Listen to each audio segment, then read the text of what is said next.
Kultura Total Kesu, Bharatu Baratunda, Selsu Plesat, Hoji, Gune Transformation Kultura Banota, or Tura. Organ Sodana Magala, Angana, Yorunan, Guli, Lakang Udandam, Hadjasun, Kardavage. Habajamu Kutungalana, Habajamu Gomasis, Habajam Tonta Matuna Yena. Hoji Banota, Yeronagala. Pasti pada tumpa pada koyaku hermana mataku dokan dijajar kumat kita mau tumpatin ijau sis mana pasal kurang mana pasal serta pokok serta mata dari dapat tahi pada semua pandai pada mutu pesas angkat tuan angkat apa sisa mutu pesas tu bukan orang orang kalau jangan kami tiba kore kami tiba orang orang deh akan ada lagi konten kawan-kawan sila. Kalau dia untuk mengalah, kalau jadi orang orang Indonesia kalau kena. Walau kalau saya bicara orang macam, jadi baru bersisu mutesu, tapi baru tahu hokai. Jin sirang akan dulu, gaya yang kita akan tahu tadi. Kita nak semalam, kenal kan ini fikam bersisan, hokai kita main bermotor. Bangsi somatin, angkat kalau bergersa, bentuk tuan orang itu charge sudah, mana yang terjadi kain, bangla, mata kita, gad kita, kucing, jadi jadi cerita, tekuk ada bukan, perhat naik, ada nama yang tambah buat. Aku ada tu, kerja kita, tuan mana apa, kalau apa jadi. Nilagay cuma jaro, bisa na cuma jaro lang. Sama orang mga bangun rumah tas itu. At kemajiran, gen secara bangunan karena kesu kesas orang yang teh. Mereka kan akan bukan kabarnya. Alat project su kalau kompresiru. Kuncang agar sisu wajah ke kanil anu guna. Mereka akan SOS. Wajib akan berperan yang jauh. Ojile bonsala kabe kong. Kongkenya. Idai sajan nama nama tentang kaisa beda korpa oli. Idai sajan nama ka. Mana nama pura bulu tidak mungkin kasih beda lah tentang kol. Manjeng nama ka bulu tidak menjadi pemana. Komputer laptop di lokal bersalabi. Bicara berpura sana yang awal halu bagala. Lile na kita ni syakon ang tremulan mahajirap sanggo hachina wala patin. Pagpat SOS akan agak di pantang kebajalan jilahat. Aku kaisyan, bujaya dari waktu bajin, mata kurewan gara-gara ditompa di jitara rugo bisu, mikala kadang kali sagene, pura kau, ekere cina sisa kutu, pura kaya, kalau ajarula. Kalau kita sains teknologi jauh, komisu, amal bola hakafi, bola, semua kata hal, beku semua kopi luar sini, mungkin orang tu, pakainya, bangun terjaga, bangun tersapu, okumol aja mereka nanti kakek kakek mungkin orang cakap dia kopi, ambil tu yang semua dia kan orang cerita, office kita mungkin kabar dulu, arkan. Kemudian sejauh itu dia jalan lengkap, beri transformasi itu sempurna banget. Inisiatif banota, nyata balata, ijal halang banota borabo, sadaka ko kokfa, hermano yang handagalisan, kung ulano magala, kung ulano kuta magala hi ayanan, ako mangun kabaturan, hapon ang unetsa, jalkap kenaran, egale bomu, numutesiri, hukumle mayroon, amat hukumle numan. Bila kumpinsa ako sa isonta, pagpapay ito mura, ang sa kome, dahil ko proteksya, lalo na din na gumakanday, doon sa aging ahinag, kaya nagudan, apa mula sa mga ligaw. Ito po kaya the most powerful weapon in which we can change the world, nang rin na say, sa natuma. Kemudian, magdali, kesu mapalaga, at ang matani, Ikrama dan lima wahasan dan hasil mata kawajan singa. Kami just Bagmali. Kamu untuk jalan mungkin karena bukan lagi roh motornya. Kalau kamu bukan sama sisanya, bukan mati berarti adanya makanan yang kalau kamu udah salah shop apa tadi apa berjualan kalau yang itu bukan seperti pertama jalan ada kalau kamu itu tak putih kan ada resiko kesomat membantu dah deteksi sana lanjut ya ini permulaan magalah ini ada asal semua dikasih nanti itu kita nih banyak yang tahu batas menjadi orang ini kan mufani sesuatu selalu mengatakan sesuatu orang bangun apa dulu ada kan kasus Samis siang sendirian dan kita wajib semua dalam kita sisa seperti angsuran kita harus saling mengenai kampung kita sultan kan sesuatu kecilnya misalnya yang kita tahu bisa saja jadi sang di sini orang warga kiriin mungkin besok jadi ibu yang magalah kualitas kultural saja lagi di sini waktu mungkin yang jangan bagi yang materi bagi yang menjadi yang kuat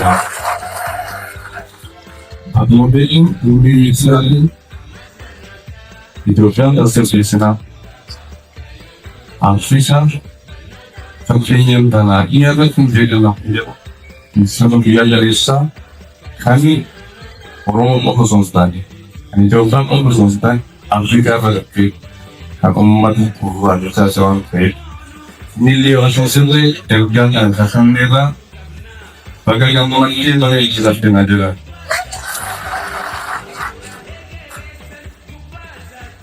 Jangan lupa, hari ini sama orang 이렇게 사실은 그런 이야기를 주라. 마이크인 우 대결을 보면 뒤에다가 이런 때문에서 말하고 더 한데 이제 다른 남만 줬어. 누구라비 이미 없군 소다게 가면 마이크 상 바스라. 만내가 나타게 사상 방문다 와가라는 것을 참 좋다야 따와 혼자도 지시하는 와가라는 것을 수고하고 Wajra Marota, Pramota and Marota, Pasisos, Madhurada, and Peasants were also in Jesus. And Canadian or Tajan that is sent, and Adoma, Patan from the Jova. Moving, Mumana Cormian, Savonoma land, Oromo was at in Jazza. Is a gesture, a confine, Sunland, Simon Jala. Inilang manfaat dinari orang justru saja depan sasaran sama lagi, bekerja lagi di sasaran, penuh lagi di sini justru. Tegak ini sebab terkadang Ujung mereka lebih jenisnya, semua gara-gara bertarik, dia mamai jadi orang tu, bisnis kan orang tu ni. Akan kali sama orang lain jenis, salah satu orang mahir bisnis kadang orang tu, orang lagi. Training na jangan. Kita lagi dulu, sosial jangan bukannya sama percaya. Berarti bagi kita hobi kita, hobi sahaja atau orang orang ada. Luar sendiri ini, nama mereka sekarang orang kami eksis, mungkin dari sahaja. Nama tuai baru yang eksis saya adalah dan kita masih jika orang musuh bisa sama dia keluar kawan, terus kerana orang Israel ambil anggaran itu,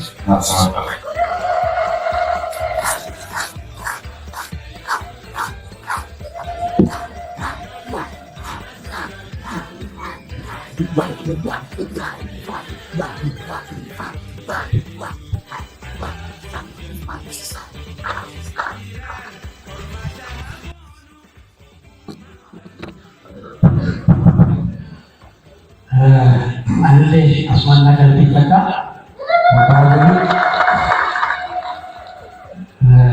bertemu untuk mengamankan sasarannya dengan nama nafi Badalina dan bersisa dengan sasaran ini bertemu untuk awal Hasan yang akan kita bersisa dengan sasaran ini akas bertemu untuk desa Adisho itu yang pertama wajib berdoa bersisa dengan sasaran ini bertemu untuk negara kemudian itu firman itu yai kana kasih bukan itu teman-teman berdoa kode itu untuk kisah ini bagi biar sih itu berapa warna juga berbeda biasa biar aku ini biar yo terlalu itu berpakat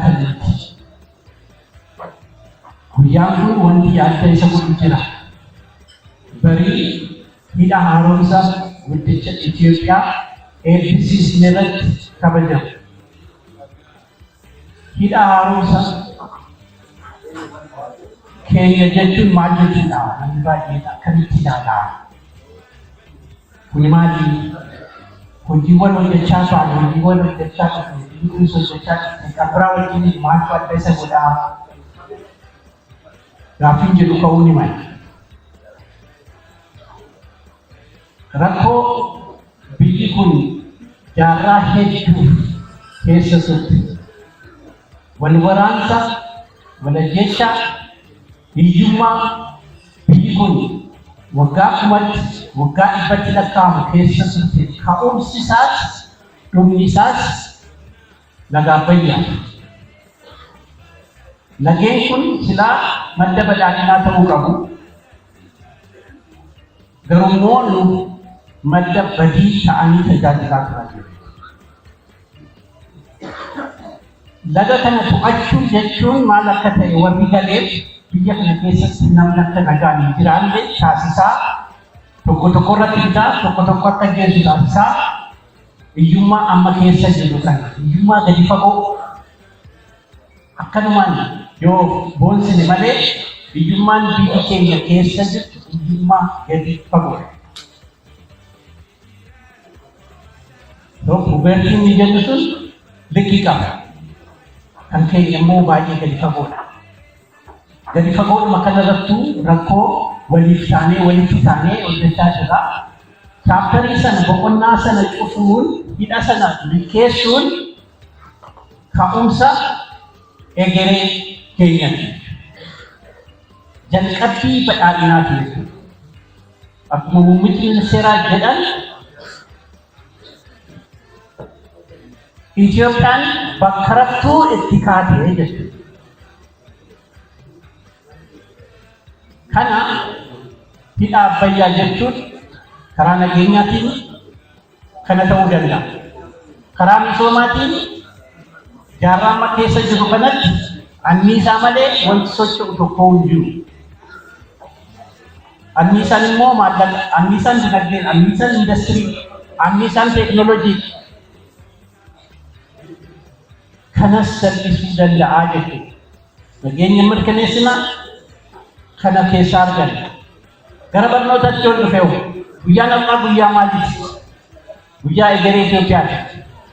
Guyyaa egeree Itoophiyaa, fiichar Itoophiyaa.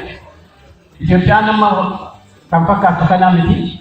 Bara dhufuutti Itoophiyaan maal fakkaachuu akka dandeessu, waggaa shanan taanutti Itoophiyaan maal fakkaachuu akka dandeessu, maal akka qabnu fakka hin qabne kalees muummichi ministeeraa keenya kabajamoo Dr. Abiy ibsaniiru. Kun namni isaa barbaada. Barnoota bira yoo dhufne immoo egeree jechuun amma teekinooloojiidha waan biraati miti. Teekinooloojiin immoo kam jechuudha? Dijitaalisuudha. Dijitaal teekinooloojiidha jechuudha. Mee hundi keessanuu akkuma nama waaqa kadhatuu jedhu nuuf kadhaati addunyaatti waggaa 20 booda yaada.